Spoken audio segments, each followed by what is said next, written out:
Hare Krishna, muy buenos días. Namo Vishnu Padaya Krishna Prestaya Bhutale Srimate Bhaktivedanta Swaminiti Namine Namaste Saraswate Deve Gauravani Pracharine Nirvishesha Sunyavadi Pashatya Deshatarine Shaya Sri Krishna Chaitanya Prabhu Nityananda Sri Advaita Gadavtara Rivasadi Gaura Bhakta Vrinda Hare Krishna, Krishna Krishna, Hare Hare, Hare Rama, Rama Rama, Hare Hare. Hare Krishna reiterados, siempre es un maravilloso placer el poder saludarles y el poder también hablar para quien quiera que escuche. Porque el tener la oportunidad de hablar cuestiones relacionadas al amoroso Señor Supremo es la mejor de todas las oportunidades que se nos puede dar en esta vida. Y si vamos tomando conciencia de ello, y si vamos en verdad experimentándolo así, en serio, entonces sin lugar a duda el beneficio en cuanto a purificación de nuestras tantas y tantas imperfecciones, el beneficio en relación a ello no se hará de esperar. El texto número 23 del capítulo 18 del primer canto del Srimad Bhagavatam dice: Oh rishis de pureza tan poderosa como el sol, trataré de describirles los pasatiempos trascendentales de Vishnu hasta donde llega mi conocimiento, así como las aves vuelan por el cielo hasta donde su capacidad lo permite. Asimismo, los eruditos devotos describen al Señor hasta donde su comprensión lo permite.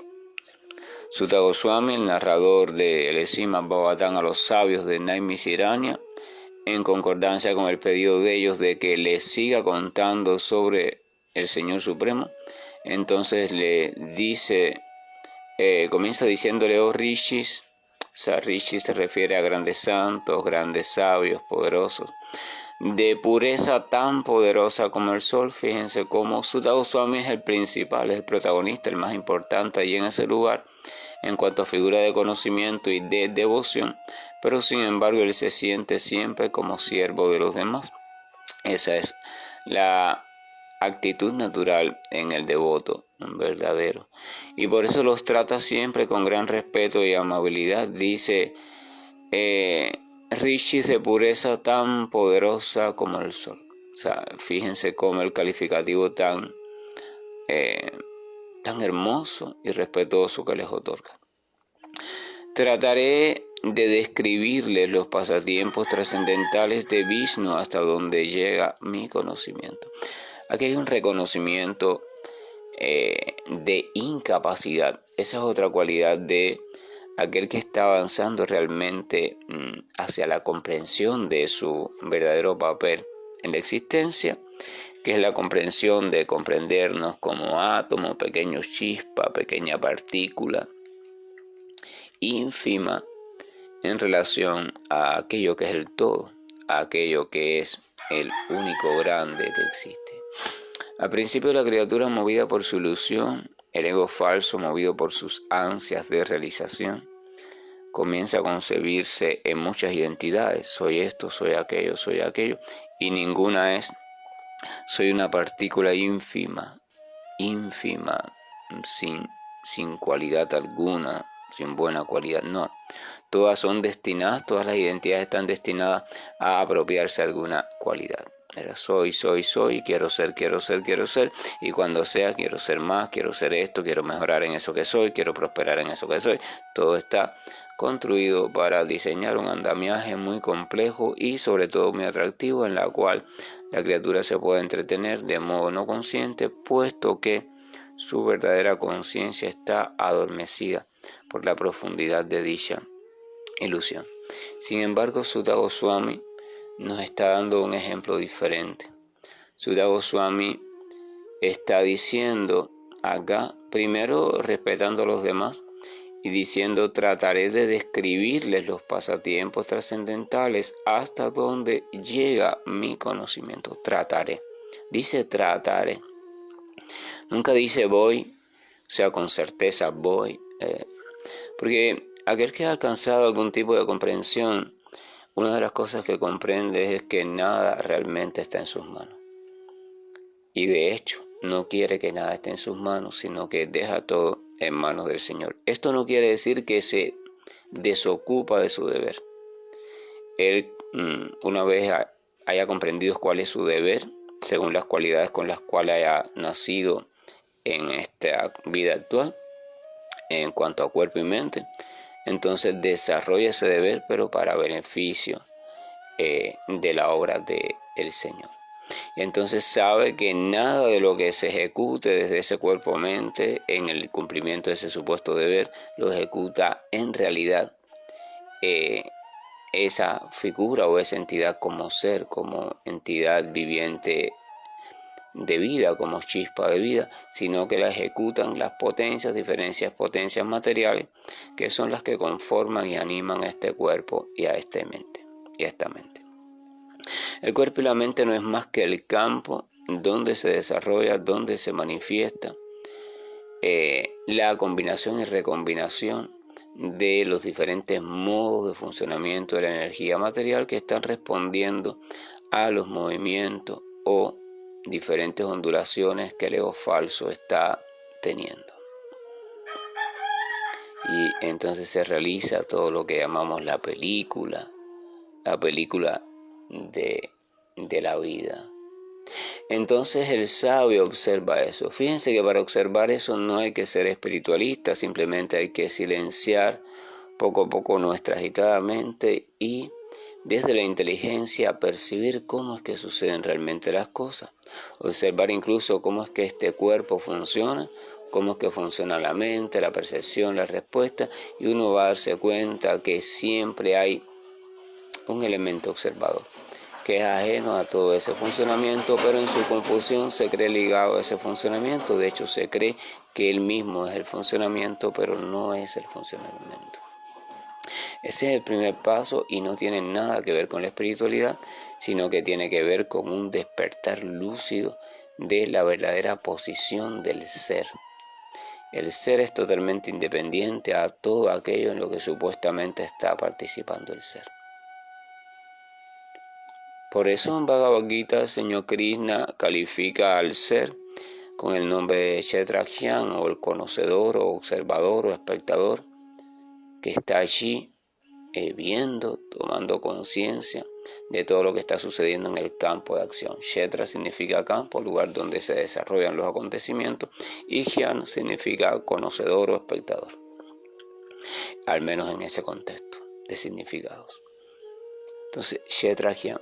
Pero Kshetrajian está confundido, está identificado, su atención se ha absorbido tanto en los acontecimientos que están sucediendo, en la implicación que se está teniendo con ellos, que ya no se percibe a sí mismo como observador, sino que se percibe como parte de la película. Y ahí a eso se le llama condicionamiento, queda condicionado. Una vez usted se identifica con un suceso, entonces queda condicionado, porque a ese suceso usted le va a dar un significado, ese significado le va a usted a mover en una respuesta específica, en un estado específico, etcétera, etcétera, y más allá de todo eso va a dejar una impresión, una huella en usted, que es la garantía de su próxima actuación. Ya la próxima vez que ese elemento aparezca o suceda en su vida, usted va de modo automático a responder de la manera en que fue sellado, o fue codificado, o fue dejada en forma de huella en todo ese andamiaje conocido como la mente. Y así poco a poco se va identificando cada vez más y se va también esclavizando cada vez más mediante el ego falso identificado con todas las cuestiones que el propio ego falso ha ido creando o que se han ido creando por su propia influencia y su propio condicionamiento. Pero cuando se aquietan todas esas cuestiones, cuando un poco se aquietan los sentidos, cuando se aquietan las percepciones, la mente, los significados, cuando se aquietan las respuestas automáticas, y uno trata poco a poco por un entrenamiento progresivo científico y también un método confiable según el más apropiado para cada persona, en conformidad con la posición en la que se encuentra y también con las características predominantes de su personalidad, uno trata de irse un poco absteniendo de ceder a los impulsos de respuesta, a los impulsos de pensamiento, y deja que todo eso vaya pasando, hasta que uno va descubriendo su eterna independencia con respecto a esto. Cuando hablo de uno, no hablo del ser humano. El ser humano es toda esa mezcla ahí convulsa, sino que hablo de la identidad original a través o desde la cual se está proyectando esa cosa que llamamos ser humano o identidad como ser humano. Poco a poco se va descubriendo individual. Ese ser, esa conciencia del ser se va descubriendo individual, diferente, de una sustancia incluso diferente. Y en la medida que se descubra así, va logrando permanecer estable, aun cuando los oleajes llegan. Cuando el oleaje de la mente aparece, ya sea en forma de pensamiento, en forma de recuerdo, en forma de expectativa, y él ve que el oleaje lo quiere arrastrar, pero él se vuelve a reconocer como el espectador, como el ser, dice, no, espera un momento, y deja que el oleaje pase y observa el oleaje. Y observa los patrones de conducta automática y los descubre. Los analiza y ve que no son lógicos muchos de ellos. Y entonces descubre también después que los puede transformar. Y los transforma y otros simplemente los diluye. O sea, se libera de ese tipo de personajes automáticos. Todo ese proceso no es un proceso espiritual. Es un proceso basado en la inteligencia. Es un proceso basado en la autorregulación, en el autocontrol, en el aquietamiento de la mente. Es todo un proceso, pero es previo y necesario a cualquier tipo de comprensión trascendental. Ese proceso nos ayuda a irnos situando en el redescubrimiento de nuestra identidad. Repito, cuando hablo de nuestra identidad, no me refiero a nuestra identidad como seres humanos, sino a nuestra identidad en esencia, como seres o chispas de vida, que está más allá o ya existe antes que el cuerpo del ser humano fuera ocupando el centro de atención, o sea, se fuera formando. Ya la potencia de vida estaba allí, puesto que la vida es eterna y no es una derivación del cuerpo. Entonces, consciente de esa capacidad, y es que el sabio dice que trataré, o sea, yo haré el intento, pero no sé si lo lograré o no, trataré de describir los pasatiempos trascendentales de Vishnu hasta donde llega mi conocimiento.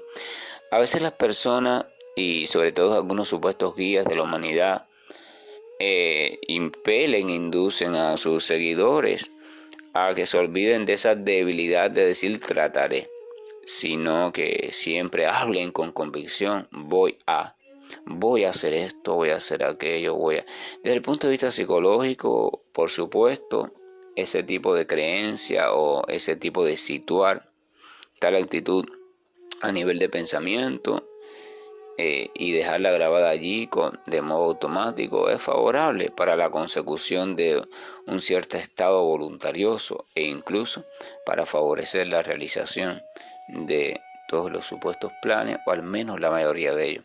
Ayuda también al estado de ánimo, etcétera, etcétera. Cuando uno no tiene otra plataforma sobre la cual situarse, por ejemplo la plataforma espiritual, entonces es muy favorable y recomendable apelar a esta serie de herramientas psicológicas, pero tienen sus consecuencias.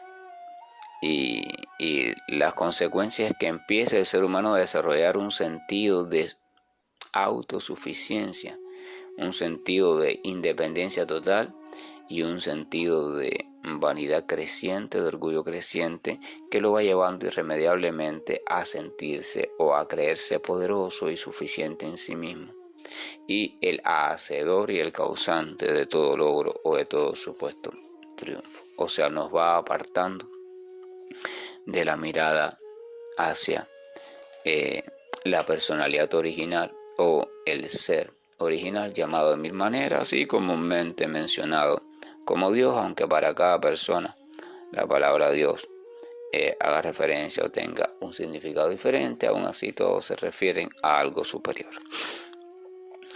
Eso es una actitud muy peligrosa y desde el punto de vista de claridad espiritual es una actitud que nos va desviando en el sentido inadecuado. Hay que tener cuidado con ella. El sabio entonces comprende que él no es capaz de nada, que él no es quien ejecuta nada. Y entonces por eso dice siempre trataré, yo trataré. Bhaktisiddhanta Sarasvati Thakur, un gran filósofo, académico, místico, santo, maestro espiritual del pasado siglo, principios del pasado siglo.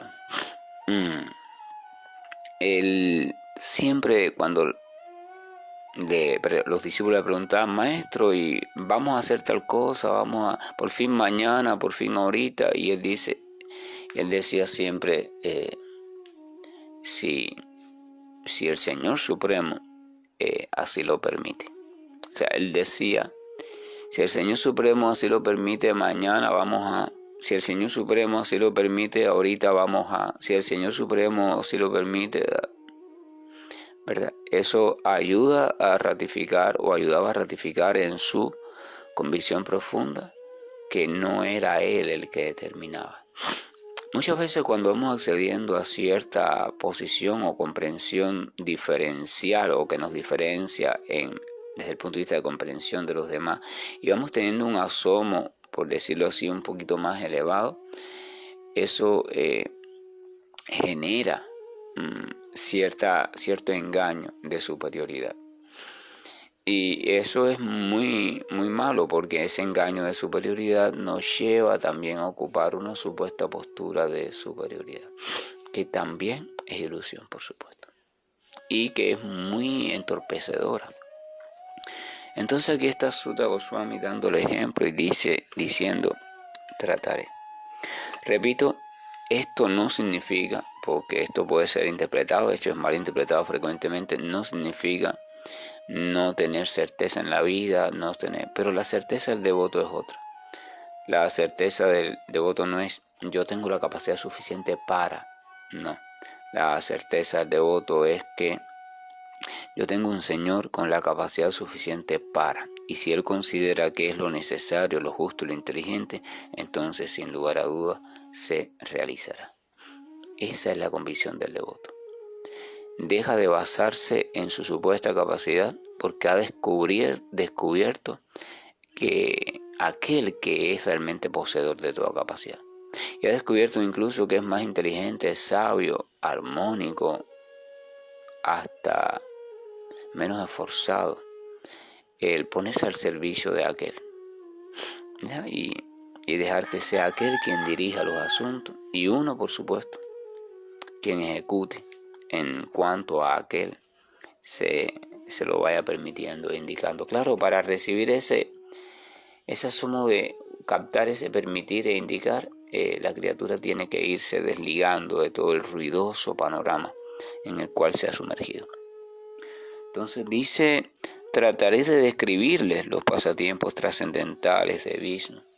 Vishnu, vamos a recordar, no es otro Dios, es simplemente un modo de percibir uno de los aspectos de la suprema verdad absoluta, que es el aspecto como sustentador. O sea, la suprema verdad absoluta como misericordiosamente se ocupa de sustentar la existencia del mundo material por un tiempo determinado, se ocupa de dar cada ciertas épocas ciertas instrucciones a través de representantes puros para que la humanidad pueda salir de sus encrucijadas, pueda un poco reenrumbarse y algunos puedan captar la esencia y puedan comenzar a caminar de forma definitiva hacia el restablecimiento de su posición original, en tanto al plano espiritual se refiere.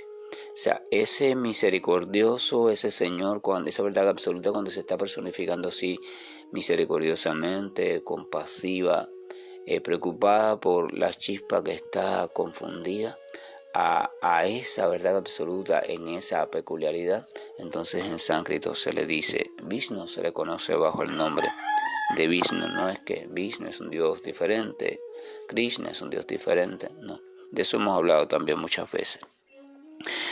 Entonces dice, así como las aves vuelan por el cielo hasta donde su capacidad lo permite, asimismo los eruditos devotos describen al Señor hasta donde su comprensión les permite. Hace una comparación muy inteligente, ¿verdad? Ahí está el cielo, lo que llamamos el cielo aquí, la atmósfera. Las aves vuelan, pero no pueden volar hasta la altura total de la atmósfera, ni pueden recorrer, circunvalar toda la Tierra en un solo vuelo. Tienen una capacidad limitada y cada ave volará hasta donde se le permita. De la misma forma, al Señor también se le conoce como el ilimitado. Habíamos visto que uno de sus nombres es Ananta en sánscrito, el ilimitado. Así que por tanto nadie puede recorrerlo por completo, nadie puede conocerlo por completo, ni sondearlo por completo. Entonces cada cual que esté sinceramente relacionado a él va a hablar de él hasta donde su propia capacidad minúscula le permita. Nunca debe de inventarse nada y uno debe de aceptar su propia limitación en cuanto a criatura finita y a pequeño átomo de vida en comparación con la gran vida en sí misma. Entonces es muy interesante porque dice los eruditos devotos, no habla de los eruditos solamente. Alguien puede ser erudito, puede ser sabio y no ser devoto, y en tanto si es sabio y erudito, estudioso, pero no es devoto, no tiene la capacidad apropiada ni adecuada para hablar con propiedad sobre Dios. Puede hablar sobre la teoría de la teología y epistemología relacionadas al Señor, todas esas cuestiones, pero nunca podrá hablar con propiedad sobre esa verdad absoluta, porque al no ser devoto de ella, no está a su servicio, y al no estar en su servicio no le ama, y al no amarle con propiedad, entonces no le conoce en verdad, entonces no puede hablar. Lo único que puede hacer es dar referencia de aquello que ha leído, de aquello que más o menos ha escuchado, e incluso sobre todas las cosas de aquello que ellos mismos le han sumado o han interpretado, y eso, por supuesto, nunca es una información fiel. En este texto hay muchas ideas, pero todas transitan hacia ese necesario reconocimiento de nuestra posición infinitamente diferente, igual en cualidad, pero diferente en potencia con respecto al Señor Supremo, y a la necesidad de abajarnos de cualquier posición elevada y colocarnos en el reconocimiento de partícula minúscula allí que necesita retornar a los pies amorosos del Señor. Que la gracia y el amor de nuestro amoroso Señor nos acompañe, que permita que nuestra conciencia se vaya despejando de todas las diferentes nubes de las dudas y nubes de las contradicciones de información que están dominando en lo que llamamos el cerebro, la mente, etc. Y que pueda ver el rayo de luz, el pequeño rayo de luz que viene completamente desde aquel que es siempre luminoso, y tengamos la capacidad de centrar nuestra atención en ese rayo de luz y conducirnos de manera determinada hacia él. Hare Krishna, buen día, y estoy finalizando la llamada. Krishna Krishna Krishna Shri Krishna Govind Hare Murari Janat Narayan Vasudeva Shri Krishna Govind Hare Murari Janat Narayan Vasudeva Shri Krishna